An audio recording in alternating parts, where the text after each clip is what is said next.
welcome to our channel. It's me Anita Lakshmi Acharya. Today we are discussing about Current Affairs MCQs Analysis 2024. 2024ರ ಪ್ರಚಲಿತ ವಿದ್ಯಮಾನಗಳಿಗೆ ಸಂಬಂಧಿಸಿದ MCQsಗಳನ್ನು ನಾವು ಇವತ್ತು discuss ಮಾಡ್ತಾ ಇದ್ವಿ. This is our part 4 session ಆಗಿದೆ. First ಪ್ರಶ್ನೆಯನ್ನ ನೋಡೋದಾದ್ರೆ, In which year was the Nalanda University Act passed? Nalanda ವಿಶ್ವವಿದ್ಯಾನಿಲಯದ ಕಾಯ್ದೆಯನ್ನ ಯಾವ ವರ್ಷದಲ್ಲಿ ಅಂಗೀಕರಿಸಲಾಯಿತು ಅನ್ನೋದು ಪ್ರಶ್ನೆ. ಆಪ್ಷನ್ 2007, 2009, 2014 and 2010 ಆಪ್ಷನ್ಗಳನ್ನು ಕೊಟ್ಟಿದ್ದಾರೆ. ನಳಂದ ವಿಶ್ವವಿದ್ಯಾಲಯದ ಕಾಯ್ದೆಯನ್ನ ಜಾರಿಗೆ ತಂದಿದ್ದು ಯಾವುದು? Option 4 2010 is a right answer. ಏನು ಹೇಳ್ತದೆ ಇದು? Nalanda university act which laid the foundation for the establishment of Nalanda university. Nalanda ವಿಶ್ವವಿದ್ಯಾಲಯದ ಸ್ಥಾಪನೆಗೆ ಅಡಿಪಾಯ ಹಾಕಿದಂತಹ ನಳಂದ ವಿಶ್ವವಿದ್ಯಾಲಯದ ಕಾಯ್ದೆಯನ್ನ was passed in the year 2010. 2010ರಲ್ಲಿ ಇದನ್ನ ಅಂಗೀಕರಿಸಲಾಯಿತು ಅನ್ನೋದು ನಾವು ಇಲ್ಲಿ ನೋಡ್ತಾ ಇದ್ದೀವಿ. Recently on June 19, the Prime Minister inaugurated the new campus of Nalanda University. ಇತ್ತೀಚೆಗೆ ಮೊನ್ನೆ 2024 ಜೂನ್ 19ನೇ ತಾರೀಕು ಅಂದ್ರು ಭಾರತದ ಪ್ರಧಾನಿಗಳು ಇದನ್ನ ಹೊಸ ಕ್ಯಾಂಪಸ್ ಅನ್ನ, ಅದರ ಒಂದು ಹೊಸ ಕ್ಯಾಂಪಸ್ ಅನ್ನ, ನಳಂದ ಯೂನಿವರ್ಸಿಟಿಯ ಹೊಸ ಕ್ಯಾಂಪಸ್ ಅನ್ನ ಉದ್ಘಾಟನೆಯನ್ನ ಮಾಡಿದ್ರು. Near the ancient ruins of Nalanda in Rajgir, Bihar. ಬಿಹಾರದ ರಾಜಗಿರಿಯಲ್ಲಿ ಪ್ರಾಚೀನ ಅವಶೇಷಗಳನ್ನ ಒಳಗೊಂಡಂತಹ ಈ ಒಂದು ನಳಂದ ವಿಶ್ವವಿದ್ಯಾಲಯದ ಹೊಸ ಕ್ಯಾಂಪಸ್ ಅನ್ನ ಉದ್ಘಾಟನೆ ಮಾಡಿದ್ರು ಅನ್ನೋದು ನಾವು ನೋಡ್ತಾ ಇದ್ದೀವಿ. ಹೀಗೆ ನಳಂದ ಯೂನಿವರ್ಸಿಟಿ ವಿಚಾರ ಇವಾಗ ಪ್ರಸ್ತುತವಾಗಿ ನ್ಯೂಸ್ ಅಲ್ಲಿದೆ. ಹಾಗಾದ್ರೆ ಇದರ ಒಂದು ಬ್ಯಾಕ್ ಹಿಸ್ಟ್ರಿಯನ್ನ ಸ್ವಲ್ಪ ನಾವು ಬ್ರೀಫ್ ಆಗಿ ನೋಡೋದಾದ್ರೆ, ಇದನ್ನ ಈ ಯೂನಿವರ್ಸಿಟಿಯನ್ನ ಸ್ಥಾಪನೆ ಮಾಡಿದ್ಯಾರು? ಇದನ್ನ ಕುಮಾರಗುಪ್ತ ಅನ್ನೋರು 427 ಕ್ರಿಸ್ತಶಕ 427ರಲ್ಲಿ ಈ ಯೂನಿವರ್ಸಿಟಿಯನ್ನ ಸ್ಥಾಪನೆಯನ್ನ ಮಾಡಿದ್ರು. ಸುಮಾರು ಒಂದು ಆರಂಭದಲ್ಲಿ ಸಾಕಷ್ಟು ಒಂದು ಅಭಿವೃದ್ಧಿಯ ಮಟ್ಟದಲ್ಲಿ ಇತ್ತು. ಸುಮಾರು 600ರಿಂದ 800 ವರ್ಷಗಳ ಕಾಲ, 600 to 800 ಇಯರ್ಸ್ಗಳ ಕಾಲ ಇದು ಸಾಕಷ್ಟು ಅಭಿವೃದ್ಧಿಯನ್ನ ಮತ್ತು ಉಚ್ಛ್ರಾಯ ಸ್ಥಿತಿಯನ್ನ ಕಂಡಂತಹ ಒಂದು ಮನೆತನ. ಅಂದ್ರೆ ಗುಪ್ತ ಡೈನಸ್ಟಿ ಆ ಸಮಯದಲ್ಲಿ ಒಂದು ಆಡಳಿತವನ್ನ ಮಾಡ್ತಾ ಇತ್ತು. ಗುಪ್ತ ಡೈನಸ್ಟಿಯ ರಾಜ ಕುಮಾರಗುಪ್ತ ಈ ನಳಂದ ಯೂನಿವರ್ಸಿಟಿಯನ್ನ ಸ್ಥಾಪನೆಯನ್ನ ಮಾಡಿದ್ರು ಅಂತ ಹೇಳಿ ನಾವು ನೋಡ್ತಾ ಇದೀವಿ. ಸೊ ಈ ಒಂದು ಸಾಮ್ರಾಜ್ಯ 1193ಯಲ್ಲಿ ಕ್ರಿಸ್ತಶಕ 1193ರ ಒಂದು ಸಮಯದಲ್ಲಿ ಅಲ್ಲಿನ ಆಡಳಿತಗಾರರಾದಂತಹ ಯಾರು? ಟರ್ಕಿಯ ಆಡಳಿತಗಾರ ಬಕ್ತಿಯಾರ್ ಖಿಲ್ಜಿಯಿಂದ ಇದು ನಾಶಪಡಿಸಿದ. ಅವನು ಇಲ್ಲಿಗೆಲ್ಲ ಆಡಳಿತ ಮಾಡೋದಕ್ಕೆ ಬಂದ ಭಾರತಕ್ಕೆ. ಆಗ ಇದನ್ನ ಒಂದು ನಾಶಪಡಿಸಲು ಬಕ್ತಿಯಾರ್ ಖಿಲ್ಜಿ ಕಾರಣನಾದ ಅಂತ ಹೇಳಿ ನಾವು ಹಿಸ್ಟ್ರಿಯಲ್ಲಿ ನೋಡ್ತೀವಿ. ಈ ಒಂದು ನಳಂದ ಯೂನಿವರ್ಸಿಟಿ ಬಗ್ಗೆ ನೋಡೋದಾದ್ರೆ 2016ರಲ್ಲಿ ಇದನ್ನ ಯುನೆಸ್ಕೋ ಹೆರಿಟೇಜ್ ಸೈಟ್ ಆಗಿ ಇದನ್ನ ಡಿಕ್ಲೇರ್ ಮಾಡಲಾಯಿತು. ವಿಶ್ವ ಪಾರಂಪರಿಕ ತಾಣ ಅಂತ ಹೇಳಿ 2016ರಲ್ಲಿ ಇದನ್ನ ಡಿಕ್ಲೇರು ಕೂಡ ಮಾಡಲಾಗಿದೆ. ಹಾಗಾಗಿ ನಳಂದ ವಿಶ್ವವಿದ್ಯಾಲಯವು ಸಾಕಷ್ಟು ಕಲಿಕೆ ಮತ್ತು ಸಾಂಸ್ಕೃತಿಕ ವಿಚಾರದಲ್ಲಿ ಒಂದು ಕೇಂದ್ರವಾಗಿ ಅಂತಾರಾಷ್ಟ್ರೀಯ ಮಟ್ಟದಲ್ಲಿ, ಜಾಗತಿಕ ಮಟ್ಟದಲ್ಲಿ ಒಂದು ಚೀನಾದಿಂದ ಇರ್ಬೋದು, ಮಂಗೋಲಿಯಾ, ಟಿಬೆಟ್, ಕೊರಿಯಾ ಮುಂತಾದ ಏಷ್ಯನ್ ದೇಶಗಳಿಂದ ಸಾಕಷ್ಟು ವಿದ್ಯಾರ್ಥಿಗಳು ಕೂಡ ಬಂದು ಇಲ್ಲಿ ಎಜುಕೇಶನ್ ಅನ್ನು ಕೂಡ ಮಾಡಿದ್ರು. ಇಂಥ ಪರಂಪರೆಯನ್ನು ಹೊಂದಿರುವಂತಹ ಈ ನಳಂದ ವಿಶ್ವವಿದ್ಯಾಲಯ ಈಗ ಒಂದು ಪುನರುಜ್ಜೀವನವನ್ನ ಪಡೆಯೋದಕ್ಕೆ ಪ್ರಾರಂಭ ಆಗ್ತಾ ಇದೆ. ಇದೊಂದು ಹೊಸ ಸ್ಟೆಪ್ ಅಂತ ಹೇಳಿ ಕೂಡ ಹೊಸ ಕ್ಯಾಂಪಸ್, ಇದೊಂದು ನೆಟ್ ಝೀರೋ ಗ್ರೀನ್ ಕ್ಯಾಂಪಸ್ ಇದು ಆಗಿದೆ. ಹಾಗಾಗಿ ಅಂಥ ಕ್ಯಾಂಪಸ್ ಅನ್ನು ಒಂದು ಇನಾಗ್ರೇಟ್ ಮಾಡೋದ್ರ ಮೂಲಕ ನಳಂದ ವಿಶ್ವವಿದ್ಯಾಲಯದ ಇತಿಹಾಸ ಪುನರುಜ್ಜೀವನಗೊಳ್ತಾ ಇದೆ ಅನ್ನೋದನ್ನ ನಾವು ಈ ಮೂಲಕ ತಿಳಿಬಹುದಾಗಿದೆ. ಹಾಗಾಗಿ ನಳಂದ ವಿಶ್ವವಿದ್ಯಾಲಯದ ಯೂನಿವರ್ಸಿಟಿಗೆ ಸಂಬಂಧಿಸಿದ ಒಂದು ಪ್ರಶ್ನೆ ಆಗೋ ಚಾನ್ಸಸ್ ಇದೆ. ಹಾಗಾಗಿ ಇದ್ರ ಬಗ್ಗೆ ಸ್ವಲ್ಪ ಗಮನ ಹರಿಸೋದು ಒಳ್ಳೆಯದು. ಸೊ ಇಷ್ಟು ಈ ನಳಂದ ಯೂನಿವರ್ಸಿಟಿ ಆಕ್ಟ್ ಬಗ್ಗೆ ನಾವು ನೋಡಬಹುದಾಗಿದೆ. ನೆಕ್ಸ್ಟ್ ಪ್ರಶ್ನೆಯನ್ನು ನೋಡೋದಾದ್ರೆ, In which year was the Unlawful Activities Preventions Act UAPA enacted? ಕಾನೂನು ಬಾಹಿರ ಚಟುವಟಿಕೆಗಳ ತಡೆಗಟ್ಟುವಿಕೆ ಕಾಯ್ದೆ UAPAಯನ್ನು ಯಾವ ವರ್ಷದಲ್ಲಿ ಜಾರಿಗೆ ತರಲಾಯಿತು ಅನ್ನೋದು ಪ್ರಶ್ನೆ. 1966, 1965, 1967, 1970 ಆಪ್ಷನ್ಸ್ಗಳನ್ನು ನಾವು ನೋಡ್ತಾ ಇದ್ದೀವಿ. ಸೊಲ್ಯೂಷನ್ ಬಂದ್ಬಿಟ್ಟು option C is a right answer. 1967 is a right answer. Unlawful activity preventions act was enacted in 1967 ನಲ್ಲಿ ಇದನ್ನ ಸ್ಥಾಪನೆಯನ್ನ ಮಾಡಲಾಯಿತು. ಈ ಕಾಯ್ದೆಯನ್ನು ಜಾರಿಗೆ ತರಲಾಯಿತು. ಪ್ರಿವೆನ್ಷನ್ ಸರ್ಟೈನ್ ಅನ್ಲಾಫುಲ್ ಆಕ್ಟಿವಿಟೀಸ್, ಕಾನೂನು ಬಾಹಿರ ಚಟುವಟಿಕೆಗಳನ್ನ ತಡೆಗಟ್ಟುವ ಸಲುವಾಗಿ ಇವುಗಳು ಹೆಚ್ಚಾಗ್ತಾ ಇದ್ವು. ಹಾಗಾಗಿ ಅವನ್ನು ತಡೆಯುವ ಸಲುವಾಗಿ ಈ ಕಾಯ್ದೆಯನ್ನು ಜಾರಿಗೆ ತರಲಾಯಿತು. Including those related to terrorism, ಭಯೋತ್ಪಾದನೆಗೆ ಸಂಬಂಧಿಸಿದಂತೆ. ಆಕ್ಟ್ ಚಾಲೆಂಜಸ್ ಇಂಡಿಯಾ ಸಾವರಿನಿಟಿ, ಭಾರತದ ಸಾರ್ವಭೌಮತ್ವಕ್ಕೆ ಸಂಬಂಧಿಸಿದಂತೆ. ಅಂಡ್ ಟೆರಿಟೋರಿಯಲ್ ಇಂಟಿಗ್ರಿಟಿ, ಅಲ್ಲಿನ ಪ್ರಾದೇಶಿಕ ಸಮಗ್ರತೆಗೆ ಸಂಬಂಧಿಸಿದಂತ ಯಾವುದೇ ಕಾರ್ಯಗಳು ಇರಬಹುದು, ಅಲ್ಲಿನ ಒಂದು ಚಟುವಟಿಕೆಗಳನ್ನ ತಡೆಗಟ್ಟುವ ಸಲುವಾಗಿ 1967 ನಲ್ಲಿ ಈ ಒಂದು ಅನ್ಲಾಫುಲ್ ಆಕ್ಟಿವಿಟಿ, ಕಾನೂನು ಬಾಹಿರ ಚಟುವಟಿಕೆಗಳ ತಡೆಗಟ್ಟುವಿಕೆ ಕಾಯ್ದೆಯನ್ನ, ಅದನ್ನ UAPA ಅಂತಲೂ ಕೂಡ ಕರೀತಾರೆ, ಈ ಕಾಯ್ದೆಯನ್ನ ಜಾರಿಗೆ ತರಲಾಯಿತು ಅಂತ ಹೇಳಿ ನಾವು ನೋಡಬಹುದಾಗಿದೆ. ಅಂದ್ರೆ ಈ ಕಾಯ್ದೆ ಮೂಲಕ ಏನಿರ್ಬೋದು, ಕಾಯ್ದೆ ಏನೇ ಹೇಳ್ತಾ ಇದೆ, ಕಾನೂನು ಬಾಹಿರ ಚಟುವಟಿಕೆಗಳಲ್ಲಿ ತೊಡಗಿರುವಂತಹ ವ್ಯಕ್ತಿಯಾಗಿರ್ಬೋದು ಅಥವಾ ಸಂಘ ಸಂಸ್ಥೆಗಳಾಗಿರ್ಬೋದು, ಯಾರದೇ ಆಗಿರ್ಬೋದು, ಅವರ ವಿರುದ್ಧ ತನಿಖೆ ಮಾಡಲು, ಅವರ ವಿರುದ್ಧ ಕಾನೂನು ಕ್ರಮಗಳನ್ನು ಕೈಗೊಳ್ಳಲು ಅವಕಾಶವನ್ನ ಈ ಒಂದು UAPA ಆಕ್ಟ್ ಒದಗಿಸಿಕೊಡ್ತಾ ಇದೆ. ಇಲ್ಲಿ ಯಾರೂ ಸುಪೀರಿಯರ್ ಅಲ್ಲ, ಎಲ್ಲರೂ ಕಾನೂನಿನ ಮುಂದೆ ಎಲ್ಲರೂ ಸಮಾನರು ಅನ್ನೋದನ್ನ ಈ ಒಂದು UAPA ತೋರಿಸ್ಕೊಡ್ತಾ ಇದೆ. ಹಾಗಾಗಿ ಇದು ಈ ಒಂದು ಕಾನೂನು ಬಾಹಿರ ಚಟುವಟಿಕೆಗಳ ತಡೆಗಟ್ಟುವಿಕೆ ಕಾಯ್ದೆ. ಸೊ ಕಾನೂನು ಬಾಹಿರ ಚಟುವಟಿಕೆಗಳನ್ನು ತಡೆಗಟ್ಟುವುದು ಇದರ ಪ್ರಮುಖ ಉದ್ದೇಶವಾಗಿದೆ. ಇಲ್ಲಿ ಈ ಕಾಯ್ದೆಯ ಮೂಲಕ ಯಾವ್ಯಾವ ರೀತಿಯ ಶಿಕ್ಷೆಯನ್ನು ಘೋಷಿಸಬಹುದು ಅಂತಂದ್ರೆ, ಮರಣದಂಡನೆ ಇರಬಹುದು ಅಥವಾ ಜೀವಾವಧಿ ಶಿಕ್ಷೆ ಅಂತ ಶಿಕ್ಷೆಗಳನ್ನು ಕೂಡ ಕೊಡೋದಕ್ಕೆ ಅವಕಾಶವೂ ಕೂಡ ಈ ಕಾಯ್ದೆಗೆ ಇದೆ ಅಂತೇಳಿ ನಾವು ನೋಡಬಹುದಾಗಿದೆ. ಹೀಗೆ ಒಟ್ಟಾರೆಯಾಗಿ 1967 ನಲ್ಲಿ ಅನ್ಲಾಫುಲ್ ಆಕ್ಟಿವಿಟಿ ಪ್ರಿವೆನ್ಷನ್ ಆಕ್ಟ್ ಅಥವಾ ಕಾನೂನು ಬಾಹಿರ ಚಟುವಟಿಕೆಗಳ ಕಾಯ್ದೆಯನ್ನ 1967 ನಲ್ಲಿ ಪಾಸ್ ಮಾಡಲಾಯಿತು ಅಂತ ಹೇಳಿ ನಾವು ಈ ಮೂಲಕ ತಿಳಿತಾ ಇದ್ದೀವಿ. ಸೊ ಇಷ್ಟು ಇದಕ್ಕೆ ಸಂಬಂಧಿಸಿದಂತೆ. ನೆಕ್ಸ್ಟ್ ಪ್ರಶ್ನೆಯನ್ನು ನೋಡೋದಾದ್ರೆ,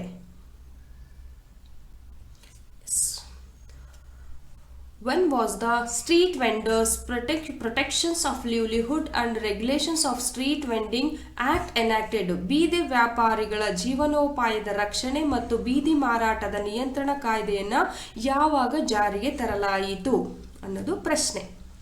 ಬೀದಿ ವ್ಯಾಪಾರಿಗಳಿಗೆ ಸಂಬಂಧಿಸಿದಂಥ ಪ್ರಶ್ನೆ. ಅಂದರೆ ಇದು ಆಪ್ಷನ್ ಬಂದ್ಬಿಟ್ಟು 2014, 2004, 1994, 1984 ಆಪ್ಷನ್ಸ್ ಇದೆ. ಅಂದರೆ ಬೀದಿ ವ್ಯಾಪಾರಿಗಳು ಅವರ ಒಂದು ಕಷ್ಟ ಸುಖಗಳ ಬಗ್ಗೆ ಅಥವಾ ಅವರಿಗೆ ಸಂಬಂಧಿಸಿದ ಒಂದು ಪ್ರಶ್ನೆ ಇದಾಗಿದೆ. Option is 1 is right answer. The Street Vendors Act is also known as the Street Vendors Protections of Livelihood and Regulations of Street Vending Act was enacted in 2014. 2014ರಲ್ಲಿ ಬೀದಿ ವ್ಯಾಪಾರಿಗಳ ಕಾಯ್ದೆ, ಸ್ಟ್ರೀಟ್ ವೆಂಡರ್ ಆಕ್ಟ್, ಬೀದಿ and also the street vendors ಮತ್ತು ಇದನ್ನ ಬೀದಿ ವ್ಯಾಪಾರಿಗಳ ಜೀವನದ ರಕ್ಷಣೆ ಮತ್ತು ಬೀದಿ ವ್ಯಾಪಾರಿಗಳ ನಿಯಂತ್ರಣ ಕಾಯ್ದೆ ಎಂದು ಕೂಡ ಇದನ್ನ ಕರೆಯಲಾಗ್ತಾ ಇದೆ. ಇದನ್ನ ಜಾರಿಗೆ ತಂದಿದ್ದು ಯಾವಾಗ?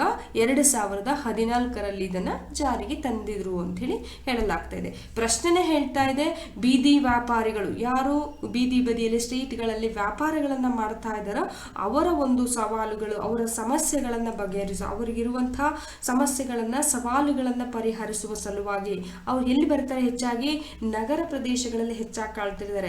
ಅವರಿಗೆ ಸಂಬಂಧಿಸಿದ ಒಂದು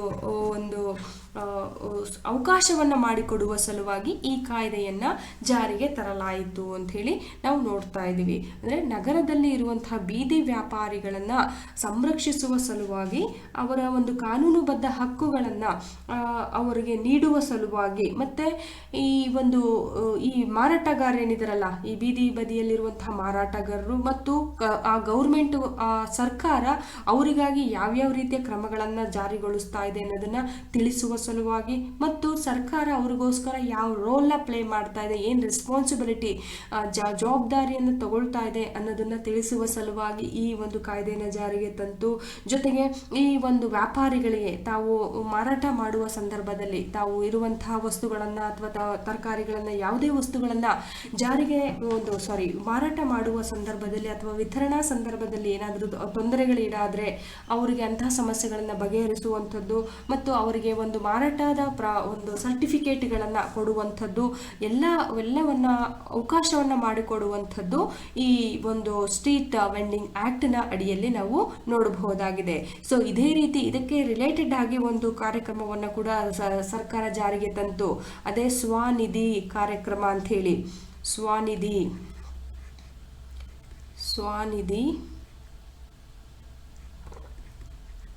ಸ್ವನಿಧಿ ಯೋಜನೆ ಅಂತಲೂ ಕೂಡ ತಂದರು. ಅದು ಕೂಡ that is also belongs to the street vendors, ಬೀದಿ ವ್ಯಾಪಾರಿಗಳಿಗೆ ಸಂಬಂಧಿಸಿದ ಒಂದು ಕಾಯ್ದೆ ಕೂಡ, ಒಂದು ಯೋಜನೆಯು ಕೂಡ ಸ್ವನಿಧಿ ಕಾರ್ಯಕ್ರಮ ಆಗಿದೆ. ಹೀಗೆ ನಾವು ಸ್ಟ್ರೀಟ್ ವೆಂಡರ್ಸ್ ಆಕ್ಟ್ ಅಥವಾ ಬೀದಿ ವ್ಯಾಪಾರಿಗಳ ಜೀವನೋಪಾಯದ ರಕ್ಷಣೆ ಮತ್ತು ಬೀದಿ ವ್ಯಾಪಾರದ ಅಥವಾ ಮಾರಾಟದ ನಿಯಂತ್ರಣ ಕಾಯ್ದೆಯನ್ನು ನಾವು 2014ರಲ್ಲಿ ಜಾರಿಗೆ ತರುವ ಮೂಲಕ ನಾವು ನೋಡಬಹುದಾಗಿದೆ. ಇಷ್ಟು ಸ್ಟ್ರೀಟ್ ವೆಂಡರ್ ಆಕ್ಟ್ಗೆ ಸಂಬಂಧಿಸಿದಂತೆ. ನೆಕ್ಸ್ಟ್ ಪ್ರಶ್ನೆಯನ್ನು ನಾವು ನೋಡೋದಾದ್ರೆ, S, in which year was the Transplantations of Human Organs Tissues Act, that is TOTA, enacted? ಯಾವ ವರ್ಷದಲ್ಲಿ ಮಾನವ ಅಂಗಗಳು ಮತ್ತು ಅಂಗಾಂಶಗಳ ಕಸಿ ಕಾಯ್ದೆಯನ್ನ ಜಾರಿಗೆ ತರಲಾಯಿತು ಅನ್ನೋದು ಪ್ರಶ್ನೆ. 1994, 2000, 1988, 2010ನಲ್ಲಿ ಯಾವ ಒಂದು ವರ್ಷದಲ್ಲಿ ತೋಟಾ ಕಾಯ್ದೆಯನ್ನ ಅಥವಾ transplantations of human organ or tissue act, ಹಂಗಂದ್ರೆ ಮಾನವನ ಅಂಗಗಳು ಮತ್ತು ಅಂಗಾಂಶಗಳ ಕಸಿ ಕಾಯ್ದೆಯನ್ನ ಜಾರಿಗೆ ತರಲಾಯಿತು ಅನ್ನೋದು. Option 1 is right answer. 1994ರಲ್ಲಿ the transplantations of human organ and tissue act, that is called ತೋಟಾ ಅಂತಲೂ ಕೂಡ ಕರೀತಾರೆ, was enacted in 1994 to regulating the organ transplants involving foreign nationals in India and ensuring the compliance with the law by hospital and authorities. ಅಂದರೆ ಭಾರತದಲ್ಲಿ ಇರುವಂತಹ ವಿದೇಶಿ ಪ್ರಜೆಗಳನ್ನು ಕೂಡ ಒಳಗೊಂಡಿರುವಂತಹ ಅಂಗಾಂಗ ಕಸಿಗಳನ್ನು ನಿಯಂತ್ರಿಸುವ ಸಲುವಾಗಿ, ಅಂದರೆ ಅಂಗಾಂಶಗಳು ಅಂದರೆ ಈ ದೇಹದ ಇರುವಂತಹ ಯಾವುದೇ ಮಾನವನ ಅಂಗಗಳ ಒಂದು ಕಸಿ ಮಾಡುವ ಒಂದು ಕಾರ್ಯದಲ್ಲಿ ಆಸ್ಪತ್ರೆಗಳಿರ್ಬೋದು, ಹಾಸ್ಪಿಟಲ್ಸ್ ಅಲ್ಲಿರುವ ವರ್ಕ್ ಮಾಡುವಂತಹ ಅಧಿಕಾರಿಗಳಿರ್ಬೋದು, ಅವರು ಯಾವುದೇ ರೀತಿಯ ಒಂದು ಕಾನೂನು ಅನುಸರಣೆ ಮಾಡಬೇಕು ಅನ್ನೋ ಸಲುವಾಗಿ ಈ ಒಂದು ಕಾಯ್ದೆಯನ್ನ, ತೋಟಾ ಕಾಯ್ದೆಯನ್ನ 1994ರಲ್ಲಿ ಇದನ್ನ ಜಾರಿಗೆ ತರಲಾಯಿತು. ಸೊ ಇದರಿಂದ ಏನಾಗ್ತಾ ಇದೆ, ಈ ಒಂದು ಟ್ರೀಟ್ಮೆಂಟ್ ಕೊಡಬೇಕಾದ್ರೆ ಸಾಕಷ್ಟು ಹಣ ಖರ್ಚಾಗ್ತಾ ಇತ್ತು ಅಥವಾ ಸಾಕಷ್ಟು ಪ್ರಾಬ್ಲಮ್ಸ್ಗಳು ಆಗ್ತಾ ಇತ್ತು. ಅವುಗಳ ಒಂದು ಈ ಒಂದು ಆರ್ಗನ್ಸ್ಗಳನ್ನು ತೆಗೆದು ಹಾಕೋದಿರ್ಬೋದು, ಅವುಗಳ ಒಂದು ಪ್ರೊಟೆಕ್ಷನ್ಸ್ ಇರ್ಬೋದು, ಅವುಗಳ ಒಂದು ಸಂಗ್ರಹಣೆ ಅಥವಾ ಅವುಗಳ ಒಂದು ಕಸಿಯ ನಿಯಂತ್ರಣ ಮಾಡುವಾಗ ಈ ತೋಟಾ ಆಕ್ಟ್ ಯೂಸ್ ಆಗ್ತದೆ ಅಂಥೇಳಿ ಈ ಕಾಯ್ದೆಯನ್ನು ಜಾರಿಗೆ ತರಲಾಯಿತು. ಸೊ ಇದರ ಮೂಲ ಉದ್ದೇಶ ಏನು, ಚಿಕಿತ್ಸೆಯ ಉದ್ದೇಶಗಳಿಗಾಗಿ ಮಾನವ ಅಂಗಾಂಗಗಳು ಮತ್ತು ಅವುಗಳ ಒಂದು ಕಸಿಗಳಿಗೆ ಸಂಬಂಧಿಸಿದಂಥ ನಿಯಂತ್ರಣವನ್ನು ಒದಗಿಸುವುದು ಈ ಕಾಯ್ದೆಯ ಪ್ರಮುಖ ಉದ್ದೇಶ ಆಗಿದೆ. ಸೊ ಇದರ ಅಂದರೆ ಕೆಲವು ಕಡೆ ಕೆಲವು ಆರ್ಗನ್ಸ್ಗಳನ್ನು ಮಾರಾಟಗಳು ಕೂಡ ಮಾಡ್ಕೊಳ್ತಾ ಇರ್ತಾರೆ, ಅಂಥವುಗಳನ್ನು ಕೂಡ ನಿಯಂತ್ರಿಸುವುದು ಇದರ ಪ್ರಮುಖ ಉದ್ದೇಶ ಆಗಿದೆ. ಹೀಗೆ ಈ ಒಂದು ಆರ್ಗನ್ ಅಥವಾ ಮಾನವ ಅಂಗಗಳು ಮತ್ತು ಅಂಗಾಂಶಗಳ ಕಸಿ ಕಾಯ್ದೆಯು 1994 ಮೂಲಕ ಜಾರಿಗೆ ತರುವ ಮೂಲಕ ಕಾನೂನಿನ ಒಂದು ಸಂರಕ್ಷಣೆಯನ್ನು ಆಸ್ಪತ್ರೆ ಅಧಿಕಾರಿಗಳಿಗೆ ಅವಕಾಶವನ್ನು ಮಾಡಿಕೊಡ್ತಾ ಇದೆ. ಸೊ ಇಷ್ಟು ಈ ಪ್ರಶ್ನೆಗೆ ಸಂಬಂಧಿಸಿದ ಒಂದು ಸೊಲ್ಯೂಷನ್ ಆಗಿದೆ. ನೆಕ್ಸ್ಟ್ ಪ್ರಶ್ನೆಯನ್ನು ನೋಡೋದಾದ್ರೆ, ಎಸ್, ಇನ್